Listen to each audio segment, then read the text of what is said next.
Hi అండి. Welcome to our channel Indraprastha. ఇంటిని అందంగా తీర్చిదిద్దుకోవడం కోసం మా ఇంద్రప్రస్థ ఛానల్ని సబ్స్క్రైబ్ చేసుకోండి. ఈరోజు మన వీడియోలో మన ఫ్రిడ్జ్కి అంటే ఎలాంటి స్మెల్స్ రాకుండా, అలాగే మాయిశ్చరైజర్ లేకుండా, తడిగా లేకుండా సింపుల్గా చేసుకునే టిప్ ఒకటి చూపిస్తాను.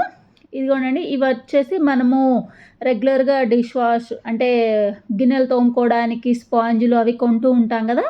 ఆ స్పాంజులు ఫ్రిడ్జ్లో పెట్టుకుంటే ఎలా ఉంటుంది ఏంటి అనేది నేను మీకు డీటెయిల్డ్గా చూపిస్తాను.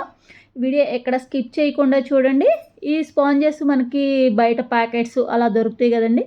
అంటే కింద స్క్రబ్బర్ లాగా ఉంటుంది, పైనేమో కొంచెం మనకి స్పాంజ్ లాగా ఉంటుంది. ఎక్కువ వీటిని మనము గిన్నెలు కడుక్కోవడానికి, అలాగే షింకులు క్లీన్ చేసుకోవడానికి వాడుతుంటాము. ఇంకెక్కడైనా మరకలు ఉంటే అవి క్లీన్ చేసుకోవడానికి వాడుతుంటాం కదా. ఇప్పుడు ఇవి కొత్త స్పాంజెస్ అండి. వాడిని మాత్రం పెట్టొద్దు. ఫ్రిడ్జ్లో మనము అన్నీ పెడుతూ ఉంటాం కదా, అవి మాయిశ్చరైజర్గా తడిగా ఉంటాయి. అలాగే ఫుడ్ ఐటమ్స్ అన్నీ కూడా స్మెల్ వస్తూ ఉంటాయి.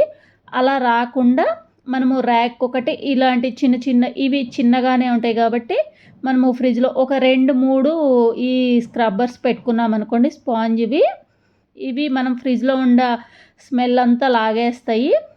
అలాగే తేమ లేకుండా ఉంచుతాయండి ఫ్రిడ్జ్ ఎప్పుడు కూడా. ఇంకా వెజిటేబుల్స్ ఇవి కొన్ని టమాటాలు ఇట్లాంటివి ఏంటంటే లీక్ అవుతూ ఉంటాయి కదా, కొన్ని పాడైపోయి స్మెల్ వస్తూ ఉంటాయి. అలాంటి వాటిని ఇట్లా ఈ స్పాంజ్ మీద పెట్టామంటే అవి పాడవకుండా ఎక్కువ రోజులు తాజాగా ఉంటాయి అన్నమాట. కొంచెం ఏదైనా లీక్ అయినా కానీ ఆ స్పాంజ్ పీల్ చేసుకుంటుంది.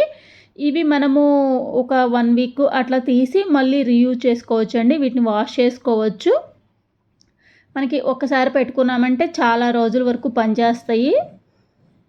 వీటిని ఎలా వాష్ చేసుకోవాలో కూడా చూపిస్తాను. మనం ఏంటంటే స్మెల్ వచ్చేటప్పుడు కొంచెం ఇవి ఐడెంటిఫై చేసుకొని ఒక 1 వీక్కి 10 డేస్కి అలా తీసి ఒకసారి వాష్ చేసుకొని మళ్ళీ వాడుకోవచ్చు. వీటిని ఏంటంటే మనము వెనిగర్ ఉంటుంది కదా ఇంట్లో, ఆ వెనిగర్ తోటి క్లీన్ చేసుకోవచ్చు. ఇదిగోండి, ఈ సింథటిక్ వెనిగర్ అనమాట. మనకి ఇది బయట షాపుల్లో దొరుకుతుంది, క్లీనింగ్ వెనిగర్ అనమాట ఇవి.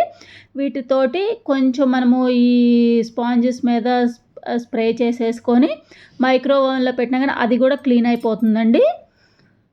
లేకపోతే మైక్రో ఓవెన్ లేని వాళ్ళు వాటిని ఒక్కసారి ఆ వెనిగర్లో ముంచేసి గట్టిగా పిండేసి ఎండలో ఆరబెట్టుకొని మళ్ళీ రీయూజ్ చేసుకోవచ్చు. చాలా యూజ్ఫుల్ అనమాట. వీడియో నచ్చితే లైక్ చేయండి, కామెంట్ చేయండి, ఇంకా సబ్స్క్రైబ్ చేసుకోవడం అస్సలు మర్చిపోవద్దు.